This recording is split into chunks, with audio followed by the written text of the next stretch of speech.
કારણ કે અત્યારે ટોપ F&O ગેઇનિંગ કાઉન્ટર છે BSE limited, volume based buying અહીંયા પણ આપણને જોવા મળી રહી છે.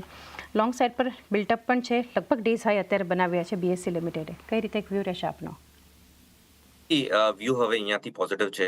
ટુડે આજે જ એક કાલનો જે હાઈ હતો એ બહુ જ ઇમ્પોર્ટન્ટ રેઝિસ્ટન્સ હતું. આજે એ બ્રેકઆઉટ ઉપરમાં આવ્યો છે. Very positive now. In the very short term, medium term માટે હજી પણ બ્રેકઆઉટ માટે આપણે વેઇટ કરી શકીએ છીએ. જે આખું કરેક્શન આપણે જોયું in the last couple of months, A correction મને લાગે છે કે અહીંયાથી એકવાર બોટમ આઉટ થતું લાગે છે.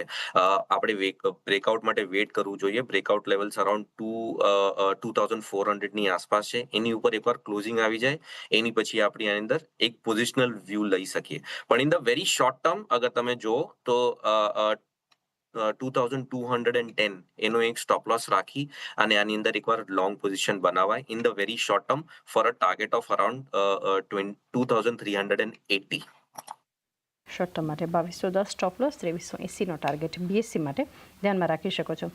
શોમાં આગળ ચર્ચા કરી રુચિત, એક આપની પાસેથી પણ વ્યૂ લઈ લઈએ L&T ફાઇનાન્સ માટે, કારણ કે આ સ્ટોકમાં પણ આજે અત્યારે પણ જોઈ રહ્યા છે 52 વીક્સ હાઈ પર લોંગ સાઇડ પર બિલ્ટઅપ થઈ રહ્યું છે. તો LTFનું ચાર્ટ સેટઅપ આપ કઈ રીતે જોઈ રહ્યા છો? ચાની સતત આઉટ પરફોર્મન્સ છે. તમે LTFમાં જોશો એક હાઈ ટોપ આઈબરનું સક્સેસ સ્ટોક હજી પણ કન્ટિન્યુ રાખી રહ્યું છે.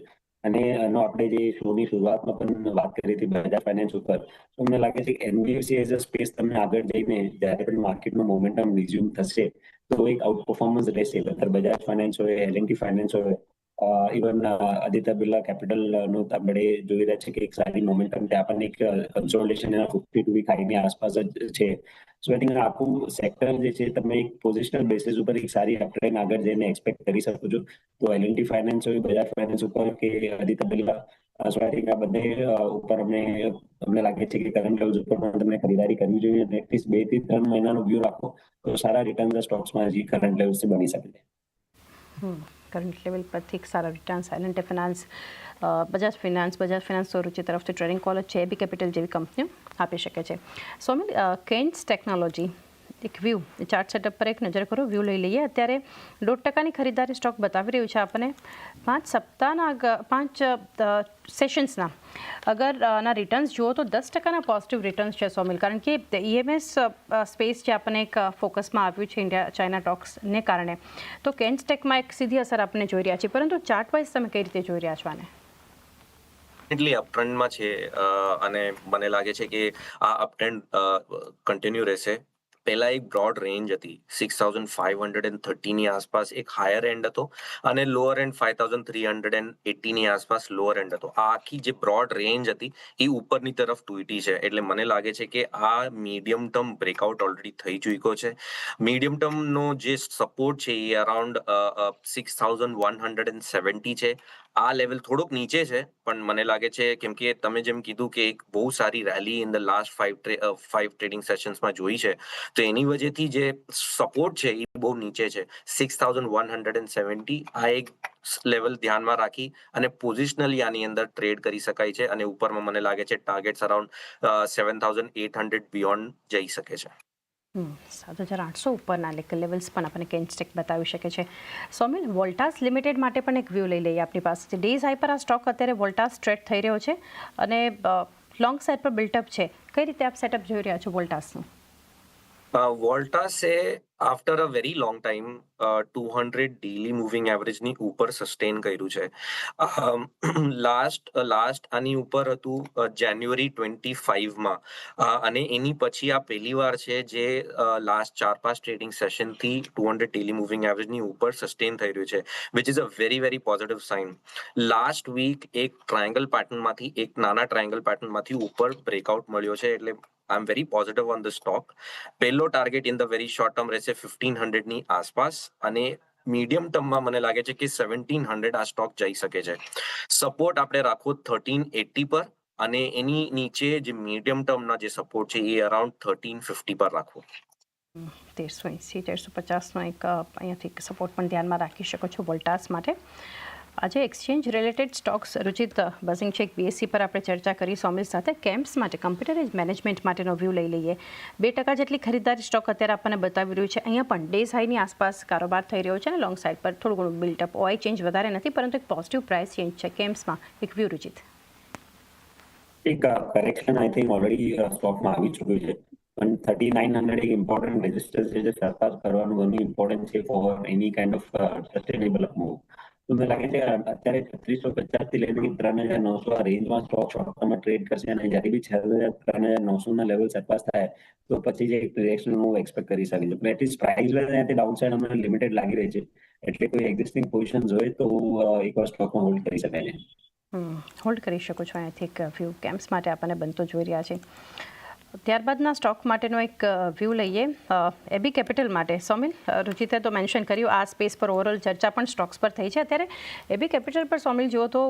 પ્રાઇસ ચેન્જ ઓઆઈ ચેન્જ બધું એક પોઝિટિવ આપણને બતાવી રહ્યું છે લોંગ બિલ્ટઅપ અને અહીંયા પણ લગભગ ડેઝ હાઈ આસપાસ જે કારોબાર થઈ રહ્યો છે આપ કઈ રીતે સલાહ આપશો કેપિટલમાં પોઝિટિવ વ્યૂ છે અત્યારે હાઈ ટોપ હાઈ બોટમ ફોર્મેશન બનવાના શરૂ થઈ ગયા છે થોડાક ટાઈમથી આ કન્સોલિડેટ થઈ રહ્યું હતું પણ એક ડાઉનવર્ડ સ્લોપિંગ ટ્રેન્ડ લાઇન તૂટી છે ઉપરની તરફ in the very short term medium term avoid કરો પણ in the very short term એક સ્ટોપ લોસ રાખી શકાય અરાઉન્ડ 275 અને મને લાગે છે કે આ 300 ના ટાર્ગેટ્સ અચીવ કરી શકે છે સોના લેવલ્સ પણ દેખાઈ શકે છે અહીંયાથી એબી કેપિટલમાં સોમિલ વધુ એક કાઉન્ટર અત્યારે ડેઝ હાઈ બનાવ્યા ઇન્ફોએજ છે અત્યારે ઇન્ફોએજમાં 2%ની ખરીદદારી છે અને ડેઝ હાઈ પર સ્ટોક ટ્રેડ થઈ રહ્યો છે અત્યારે કઈ રીતે વ્યૂ રહેશે સ્ટોક માટે આપ સલાહ આપશો કારણ કે એક લોંગ સાઇડ પર બિલ્ટઅપ છે ને 1370ના હાઈ બનાવ્યા છે અત્યારે ઇન્ફોએજમાં મને લાગે છે કે in the short term definitely એક સારું બાઉન્સ જોવા મળી શકે છે avoid in the medium term outlook એવરેજીસની ઉપર ચાલી રહ્યું છે શોર્ટ ટર્મ એવરેજીસની ઉપર ચાલી રહ્યું છે એટલે in the very short term મને લાગે છે કે 1450 1460 સુધી આ જઈ શકે છે એકવાર ઈ લેવલની ઉપર જાય એની પછી આપણે એકવાર રિવિઝિટ કરીને પાછો એકવાર આની અંદર કોલ લેવો 1450 1460 સુધી લેવલ્સ ઇન્ફોએજ આપણને બતાવી શકે છે રુચિત અશોક લેલેન્ડ માટેનો વ્યૂ લઈએ 2% ઉપર છે અત્યારે આ સ્ટોક અને આ પણ 130ના ડેઝ હાઈ પર છે અશોક લેલેન્ડ રુચિત ઓટો સ્પેસમાં પણ આપણે જોયું છે કે જીએસટી ના રિટર્નની વાત ઘણી strong buying interest auto as a સ્પેસમાં છે ઇવન અશોક લેલેન્ડમાં પણ આનો ઓવરઓલ સ્ટ્રક્ચર ઘણા પોઝિટિવ છે અને જે પણ નાના મોટા ડિપ્સ આપણને રિસન્ટલી જોવા મળે છે તો લોઅર લેવલ્સ ઉપરથી ફરીથી બાઇંગ ઇન્ટરેસ્ટ આ સ્ટોકમાં આવે છે તો ટ્રેન્ડ તો સ્ટોકનું પોઝિટિવ છે અને ગ્રેજ્યુઅલી આ સ્ટોકમાં 142 જેવા ટેકનિકલી રિટ્રેસમેન્ટના હિસાબે ટાર્ગેટ આવી રહ્યા છે તો 142 જેવા લેવલ્સ એક્સપેક્ટ કરી શકાય 142 જેવા લેવલ્સ બતાવી શકે છે આપણા અશોક લેલેન્ડ ઝાયડસ લાઈફ સોમિલ ત્યાં પણ જોઈ રહ્યા છે અત્યારે 2% જેટલો સ્ટોક મજબૂત છે ડેઝ હાઈ પર ઝાયડસ લાઈફમાં પણ એક કારોબાર થતો બતાવી રહ્યો છે અને અત્યારે આપણે અહીંયા પણ લોંગ સાઇડ પર બિલ્ટઅપ ખાસું જોઈ રહ્યા છે આપ કઈ રીતે સલાહ આપશો Zydus Life definitely positive. એક બહુ જ મોટો inverted head and shoulder pattern on the daily charts on the weekly charts બન્યો છે 200 ડેલી મૂવિંગ એવરેજની ઉપર ચાલી રહ્યો છે હાઈ ટોપ હાઈ બોટમ ફોર્મેશન છે ડેફિનેટલી પોઝિટિવ ઉપરમાં 1150 1200 સુધીના targets in the medium term Outlook જોવા મળી શકે છે 1985 1980ના આસપાસ સપોર્ટ લેવલ છે એ ધ્યાનમાં રાખવું અને ઉપરમાં 1150 1200 માટે પોઝિશનલી ટ્રેડ કરી શકાય 1150-1200ના લેવલ્સ પોઝિશનલી ધ્યાનમાં રાખવો ઝાયડસ લાઈફ માટે સોમિલ કેફિન ટેક ત્યાં પણ અત્યારે ડેઝ હાઈ પર લેવલ્સ આપણને પહોંચતા બતાવી રહ્યા છે લોંગ બિલ્ટઅપ છે ઓઆઈ ચેન્જ પણ 2% જેટલું છે 3%ની positive price change KFin tech કઈ રીતે આપ જોઈ રહ્યા છો કેફિન ટેકમાં વેટ એન્ડ વોચ છે મને લાગે છે કે એકવાર આ 1127ની ઉપર એકવાર ક્લોઝિંગ આપી દે એની પછી આની અંદર એકવાર કોલ લેવો મને લાગે છે કે ઓવરઓલ પોઝિટિવ જ રહેશે બીકોઝ મલ્ટિપલ સપોર્ટ છે અરાઉન્ડ 1015 1010ની આસપાસ મલ્ટિપલ સપોર્ટ ઝોન છે એની નીચે મને નથી લાગતું કે આ સ્ટોક જાય in the short term in the medium term Outlook એટલે આપણે એકવાર આ 40 daily moving average which is around 1127 એની ઉપર એકવાર ક્લોઝિંગ મળી જાય એની પછી આની અંદર એક મીડિયમ ટર્મ આઉટલુકનો વ્યૂ લેવો એક વ્યૂ કે ફિનટેક માટે રુચિત છેલ્લે એક આરબીએલ બેંક માટે વ્યૂ લઈએ. અહીંયા પણ અત્યારે 52 વીક્સ હાઈ બનતા આપણે જોઈ રહ્યા છે. ટોપ ગેનર્સમાંથી છે એફએન્ડોમાં અને શોર્ટ કવર થઈ રહ્યા છે. કઈ રીતે વ્યૂ આપશો? અત્યારે એ જ લેવલ પર છે 52 વીક્સ હાઈ પર આરબીએલ બેંક. જ્યાં બેંક નિફ્ટીમાં લાસ્ટ એક મહિનામાં સિગ્નિફિકન્ટ કરેક્શન રહ્યું છે, ઘણા બધા જે પ્રાઇવેટ સેક્ટર બેંકમાં પણ પ્રાઇસ વાઇઝ વીકનેસ જોવા મળી છે લાસ્ટ એક મહિનામાં. તો પણ આરબીએલ બેંક સતત એક અપટ્રેન્ડમાં રહ્યું છે અને સ્ટોક એના એક નવા હાઈસ કે 52 વીકની હાઈસ પાસે અને આસપાસ જ ટ્રેડ કરી રહ્યું છે. સો એક ક્લિયર એક પોઝિટિવ સાઇન્સ છે સ્ટોક માટે. સ્ટોકમાં જે પણ રિસન્ટ કન્સોલિડેશન ફોર્મ થયું હતું એમાં 50 દિવસના મૂવિંગ એવરેજની આસપાસ એક બેઝ બનાવ્યો છે જે 255 આસપાસ છે. તો જ્યાં સુધી 255 ના લેવલ્સ આપણા બ્રેક નથી થતા ત્યાં સુધી આ એક ગ્રેજ્યુઅલ અપમૂવ સ્ટોકમાં કન્ટિન્યુ રહી શકે છે અને પોઝિશનલ સ્ટોકમાં 290 ની આસપાસના ટાર્ગેટ સ્ટોકમાં એક્સપેક્ટ કરી શકાય છે. તો છે ટ્રેન્ડ પોઝિટિવ. કોઈ બી પોઝિશન જોઈએ તો 290 ના ટાર્ગેટ માટે હોલ્ડ કરવાની સલાહ રહેશે. 290નો ટાર્ગેટ હોલ્ડ કરી શકો છો પોઝિશન તમારી અહીંથી આરબીએલ બેંક પર. એ સાથે રજા લઈએ.